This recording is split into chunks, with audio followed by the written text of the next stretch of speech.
Excited na ako dito sa butter beef natin. Kasi usually, this recipe is for buttered chicken. So, I told Chef Mark like, feel ko yung may twist tayo sa Indian food natin na swak sa ating panlasa. So, we made a twist to the butter chicken. Beef this time yung ginawa natin. So, we call it butter beef.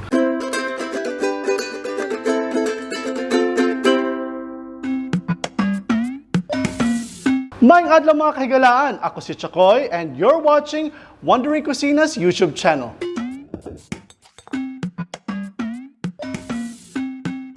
Today's episode, ang lulutuin natin is butter beef. Kung may butter chicken, putahin ng mga Indians. Now ngayon, gagawa tayo ng twist. Gagawa naman tayo ng butter beef. Before tayo magluto, we would like to invite you to like and subscribe Wandering Kusina's YouTube channel. Tapos, click nyo na rin ang notification bell para updated kayo sa lahat ng mga bago naming videos. And one more thing mga ka-wonders, nagustuhan nyo ba yung episodes namin ng Ano Ka After 5? Kung may kakilala kayo sa UAE na may magandang istorya sa buhay na pwedeng kapulutan ng aral at magiging inspirasyon ng ating mga ka-OFWs at sa lahat ng mga nasa Pilipinas, let us know. Just comment down below or send it to chakvosotros@gmail.com. Tignan nyo lang dito sa baba yung email address ko.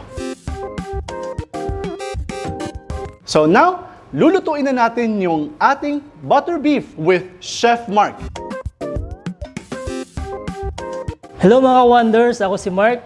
Today magluluto tayo ng butter beef. So ito yung ating mga ingredients. So meron tayong 2½ teaspoon of ginger garlic paste, chili powder, 2½ teaspoon, cashew nut. So meron din tayong 1 teaspoon of black pepper powder, 2 tablespoon of sugar, white sugar, salt, 2 tablespoon. Meron din tayong isang bulb ng onion, 1/2 cup of butter. So meron din tayong 600 grams of beef. Yung soft part lang siya, tapos ganito yung pagkahiwa natin para madali siyang lumambot. At meron din tayong 3 pirasong tomato. I-cut lang natin ng ganito kalaki kasi mamaya, bi-blender din natin to mamaya. So kahit malaki yung cut, okay lang. So gagamit din tayo ng cream, half cream, 170 grams. So start na tayo. So mga ka-wonders, i-marinate muna natin yung ating beef. Kailangan lang natin ng 1 teaspoon of ginger garlic paste, then 1 teaspoon of chili powder, half a teaspoon of pepper powder, 1 teaspoon of salt, and 1 teaspoon of sugar. Ihalo lang natin siya ng maayos para mag-umalat yung ating linagay na spices.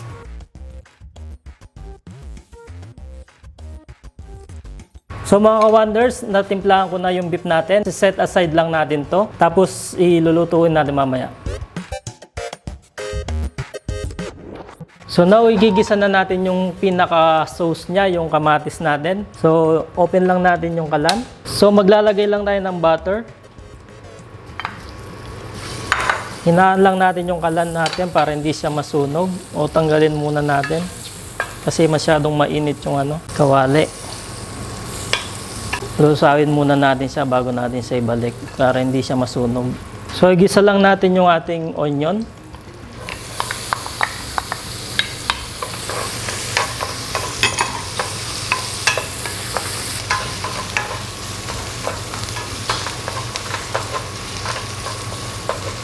Okay, silalagay lang natin yung ating kamatis.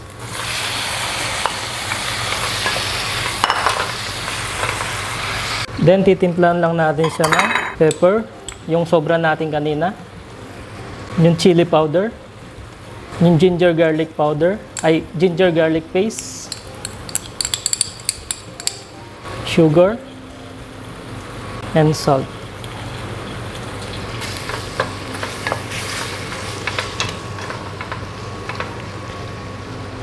Lalagyan din natin siya ng water para lumambot yung kamatis natin. Tama lang. And then yung cashew nut natin, lalagay na rin natin. Then takpan lang natin siya at palambutin natin yung kamatis. Mga 10 minutes. So mga ka-wonders, okay na itong ating kamatis.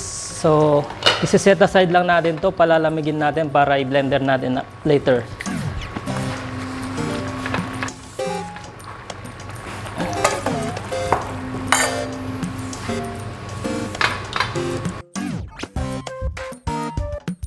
So mga ka-wonders, lulutuin na natin yung ating beef. Ipa-fry lang natin to. So, lagay lang tayo ng butter. So, ilalagay lang natin itong ating, piprituin lang natin itong ating beef.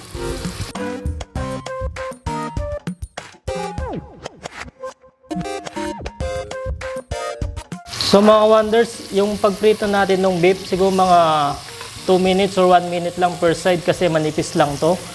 So baka tumigas siya pag na-overcook natin siya.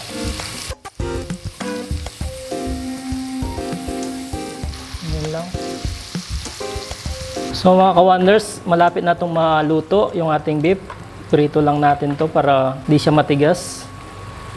So guys, kung bibili kayo ng beef, pumili kayo ng beef yung top part sa beef para hindi kayo mahirapan magluto or magpalambot pag linuto nyo siya. Hindi na kailangan pakulo.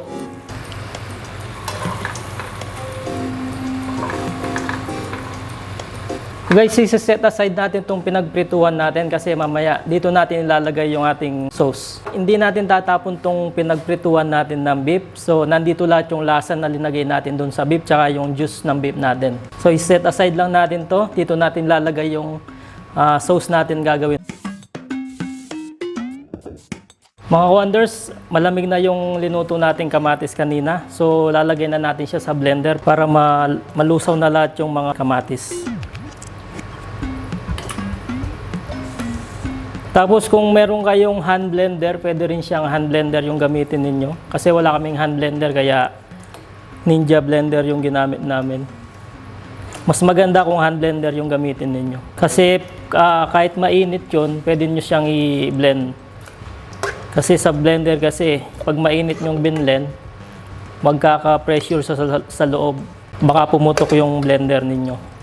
Kaya kung may hand blender kayo, hand blender na lang para safe.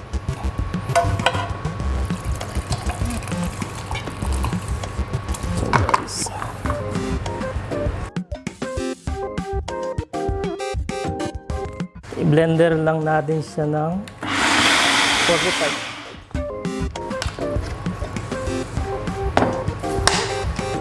So mga wonders, kung makikita nyo, nag-orange yan, nag-iba yung color niya. Tingnan nyo. Sasulain pa natin to bago natin siya ilagay dito. So kuha lang kayong strainer para mawala yung residue niya na yung mga buto ng kamatis, yung balat, para ma-strain siya. Ganito lang. Okay mga ka-wonders, ganito yung gusto nating makakuha ang texture niya para lumabas siya sa ating strainer. So guys, ito na lang yung natirang niya, yung mga residue niya, yung mga buto, yung balat, ganyan. So binanlawan ko rin to ng konting tubig para ma-strain din yung lasa niya. Ito, itatapon na natin to, hindi na natin to ilalagay. Kunin lang natin yung nasa ilalim.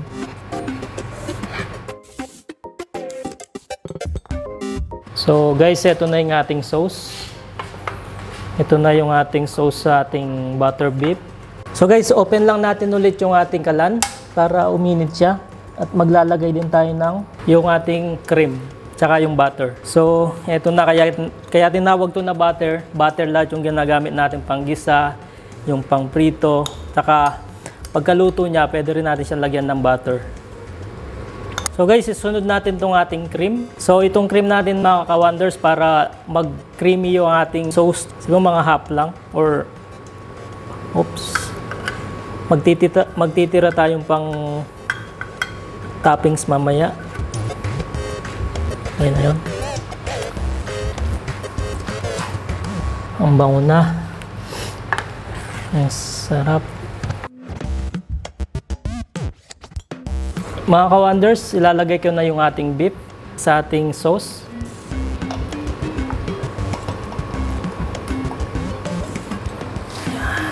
So, ito na yung ating butter beef. Pwede na to.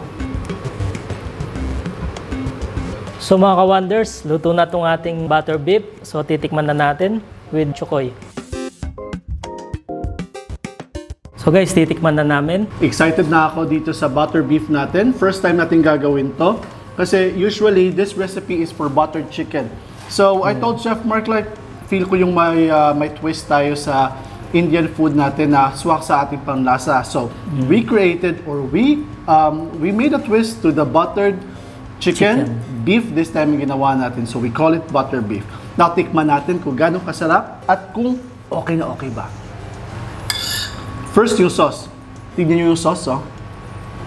Yan. Sarap nito sa kanin, guys. Creamy.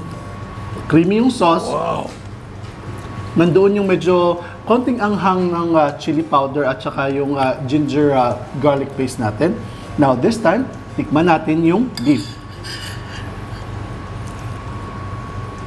Guys, yung beef malambot. Always remember, pag pumunta kayo ng butcher or anywhere, sa Carrefour or sa store or sa merkado, always tanungin niyo or hingin niyo doon sa butcher na gusto niyo yung soft part.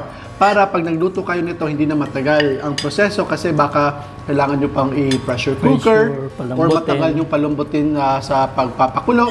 So this time, fry lang, okay na. Malambot siya kasi malambot siya na part. So mas madali na yung process nyo ng pagluto. And, so kung mahal yung beef sa atin, pwede rin kayong gumamit ng chicken. So same lang yung sauce niya. kasi buttered chicken, as we said, buttered chicken to originally. Kasi mahal yung chicken sa atin, ay yung beef. Oo. Guys, all in all, this recipe is 100%.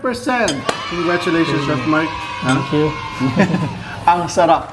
Now, guys, if you like this video, please do give us a thumbs up and then comment down below kung nagustuhan nyo man o hindi and if excited kayo na matikman to. Okay? Guys, thank you very much for watching and please don't forget to subscribe to our YouTube channel and please share our videos para mas dumami pa tayo. Okay? And meron din tayong Instagram and Facebook and Twitter. Okay? So, let's correspond and let's make it interactive. Daghang salamat mga ka-wonders. Ako si Chakoy. Ako si Mark. And stay cool, stay safe, and peace.